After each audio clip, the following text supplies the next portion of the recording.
দীর্ঘায়িত Iran Israel যুদ্ধের সরাসরি প্রভাব এখন স্পষ্ট হয়ে উঠেছে ইসরায়েলের সামরিক সক্ষমতায়, বিশেষ করে তাদের আকাশ প্রতিরক্ষা ব্যবস্থায়। দেশটির আকাশপথ সুরক্ষিত রাখতে ব্যবহৃত উচ্চ মূল্যের অ্যান্টি ব্যালিস্টিক মিসাইলের মজুদ দ্রুত কমে আসছে, যা নিরাপত্তা বিশ্লেষকদের মধ্যে উদ্বেগ তৈরি করছে। সাম্প্রতিক গোয়েন্দা তথ্য অনুযায়ী ইসরায়েল এই ঘাটতি পূরণে দ্রুত পদক্ষেপ নিলেও ঘনিষ্ঠ মিত্রদের কাছ থেকে প্রত্যাশিত সহায়তা পাচ্ছে না। এর ফলে যুদ্ধক্ষেত্রে ইসরায়েলের প্রতিরক্ষা প্রস্তুতি এবং দীর্ঘমেয়াদী সক্ষমতা নিয়ে নতুন করে প্রশ্ন উঠতে শুরু করছে। প্রতিবেদন বলছে, ইরানের সঙ্গে চলমান সংঘাতে ব্যালিস্টিক ক্ষেপণাস্ত্র প্রতিহত করতে গিয়ে ইসরায়েল ব্যাপক পরিমাণ প্রতিরোধী মিসাইল ব্যবহার করতে বাধ্য হচ্ছে। যুক্তরাষ্ট্র ভিত্তিক সংবাদ মাধ্যম সেমাফোর মার্কিন কর্মকর্তাদের বরাতে জানিয়েছে, যুদ্ধ শুরুর কয়েকদিন আগেই ইসরায়েল এই সম্ভাব্য সংকটের বিষয়টি ওয়াশিংটনকে অবহিত করেছিল। 2025 সালে মাত্র 12 দিনের একটি সংঘাতে বিপুল পরিমাণ প্রতিরোধী মিসাইল ব্যবহার করার ফলে তখনই ইসরায়েলের মজুত উল্লেখযোগ্যভাবে কমে যায় এবং বর্তমান সংঘাত সেই চাপকে আরও তীব্র করে তুলছে। বিশ্লেষকদের মতে, ইরানের সাম্প্রতিক কৌশলগত পরিবর্তন পরিস্থিতিকে আরও জটিল করছে। তারা শুধু এখন ব্যালিস্টিক ক্ষেপণাস্ত্র নয়, বরং ক্লাস্টার মিউনিশন এবং সমন্বিত ড্রোন হামলাও চালাচ্ছে। এর ফলে একটি আক্রমণ প্রতিহত করতে একাধিক প্রতিরোধী মিসাইল ব্যবহার করতে হচ্ছে, যা স্বাভাবিকভাবেই মজুদ দ্রুত শেষ হওয়ার ঝুঁকি বাড়িয়ে দিচ্ছে। সামরিক বিশেষজ্ঞরা বলছেন, এই ধরনের বহুমুখী হামলার মোকাবিলায় প্রচলিত প্রতিরক্ষা ব্যবস্থা পর্যাপ্ত নয়, বরং উন্নত ও সমন্বিত প্রতিরক্ষা কৌশল প্রয়োজন। এদিকে যুক্তরাষ্ট্রের পরিস্থিতি ঘনিষ্ঠভাবে পর্যবেক্ষণ করছে। যদিও এখন পর্যন্ত তাদের নিজস্ব মজুদে বড় ধরনের সংকট দেখা দেয়নি, তবে যুদ্ধ যদি দীর্ঘায়িত হয় তাহলে মার্কিন সামরিক ভাণ্ডারেও চাপ সৃষ্টি হতে পারে বলে আশঙ্কা করা হচ্ছে।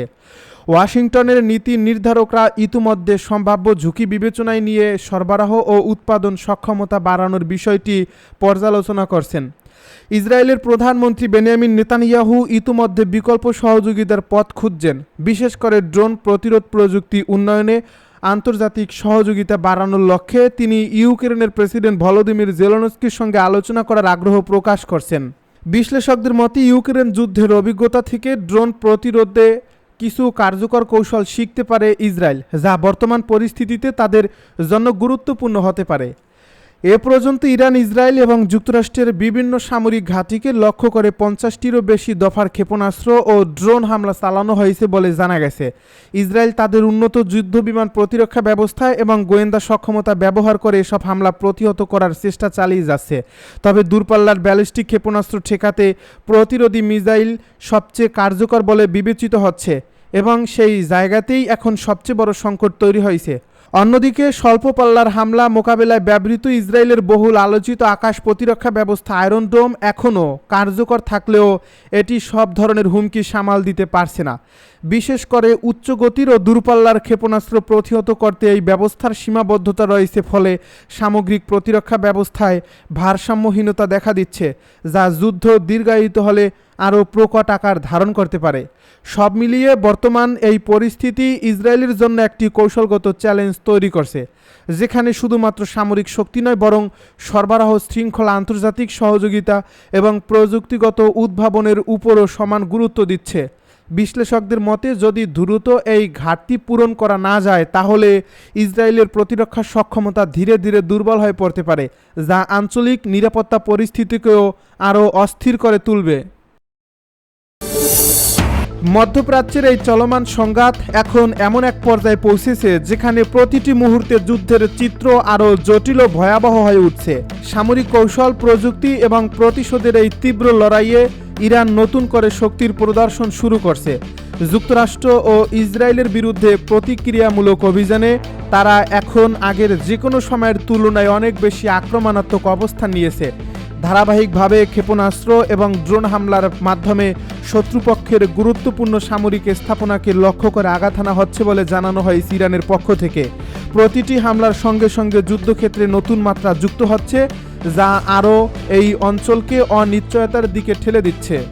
এই উত্তেজনাপূর্ণ পরিস্থিতির মধ্যেই ইরান ঘোষণা করেছে তাদের বহুল আলোচিত সামরিক অভিযান অপারেশন ট্রু প্রমিস 4 এর 55তম ধাপ শুরু হয়েছে। এই ধাপকে ঘিরে আন্তর্জাতিক মহলে ব্যাপক আলোচনা তৈরি হয়েছে, কারণ এতে ইরান এমন কিছু অস্ত্র ব্যবহার করছে যা যুদ্ধের গতিপথ বদলে দিতে পারে বলে মনে করছেন বিশ্লেষকেরা। বিশেষ করে এই পর্যায়ে হাইপারসোনিক ক্ষেপণাস্ত্র ব্যবহারের খবর সামনে আসায় পরিস্থিতি আরও উদ্বেগজনক হয়ে উঠছে।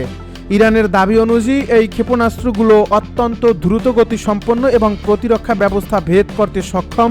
এর ফলে শত্রুর গভীর অভ্যন্তরে নির্ভুলভাবে আঘাত হানা সম্ভব হচ্ছে।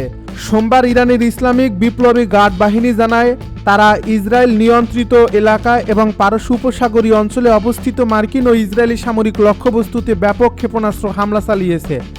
এই হামলাকে তারা যুক্তরাষ্ট্র ও ইসরায়েলের যৌথ বিমান অভিযানের জবাব হিসেবে বর্ণনা করেছে। যুদ্ধের এই পর্যায়ে ইরান যে কৌশল গ্রহণ করছে তা মূলত দূরপাল্লার হামলার মাধ্যমে শত্রুপক্ষের সামরিক অবকাঠামো ধ্বংস করা এবং তাদের প্রতিরক্ষা সক্ষমতা দুর্বল করে দেওয়ার দিকে কেন্দ্রীভূত। ইসরায়েলের রাজধানী তেল আবিব সহ বেশ কয়েকটি গুরুত্বপূর্ণ এলাকায় সরাসরি আঘাত হানার খবর পাওয়া গেছে। বিশেষ করে বেন গরিয়ন অঞ্চলে সংঘটিত হামলাগুলোকে অত্যন্ত কৌশলগত বলে মনে করা হচ্ছে, কারণ এসব এলাকায় গুরুত্বপূর্ণ সামরিক ও প্রযুক্তিগত স্থাপনা রয়েছে। ইরানের পক্ষ থেকে দাবি করা হয়েছে, তারা ইসরায়েলের মহাকাশ গবেষণা কেন্দ্র, সামরিক অস্ত্র উৎপাদন কেন্দ্র এবং আকাশপথে জ্বালানি সরবরাহের লজিস্টিক হাবগুলোকে লক্ষ্যবস্তু করছে। এই ধরনের লক্ষ্যবস্তু নির্বাচন থেকে বোঝা যাচ্ছে, ইরান কেবল তাৎক্ষণিক ক্ষতি নয়, বরং দীর্ঘমেয়াদে শত্রুর সামরিক সক্ষমতা দুর্বল করার পরিকল্পনা নিয়েই এগোচ্ছে।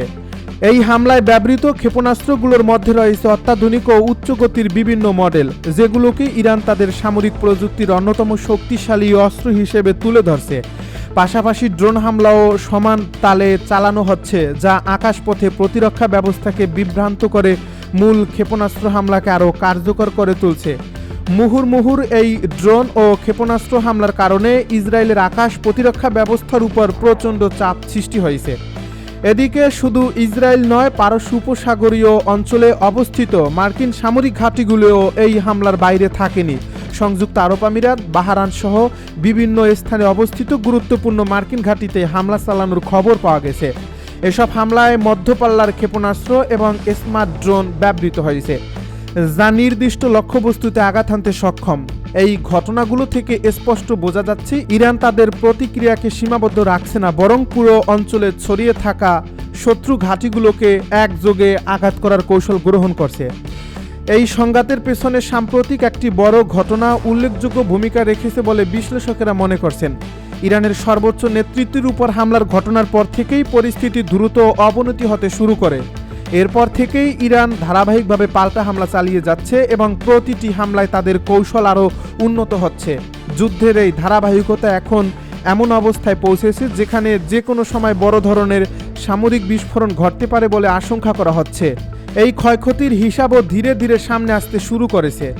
বিভিন্ন সূত্রে জানা গেছে, এই সংঘাতে ইসরায়েলি এবং মার্কিন বাহিনীর মধ্যে হতাহতের ঘটনা ঘটেছে।